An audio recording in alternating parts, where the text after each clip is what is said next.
west northwestward Thursday and Friday and turn northwestward and northward on Saturday. Maximum sustained winds remain near 40 miles per hour, 65 kilometers/each with higher gusts. Gradual strengthening is indicated during the next couple of days, with little change in strength expected late this week.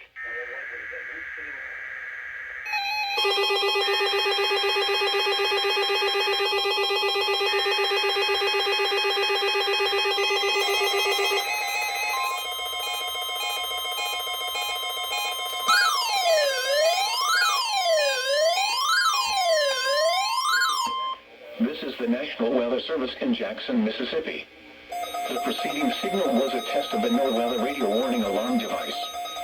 During potentially dangerous weather situations, specially built receivers can be automatically activated by the signal to warn of the impending hazard. Tests of the signal and your receiver's performance are normally conducted by the National Weather Service each Wednesday between 11 a.m. and noon. If there is a threat of severe weather, the test will be postponed to the next available good weather day. Reception of this broadcast, and especially the warning alarm tone, will vary at any given location. This variability, normally more noticeable at greater distances from the transmitter, can occur even though you are using a good quality receiver in good working order. This concludes the weekly test of the NOAA Weather Radio Warning Alarm device.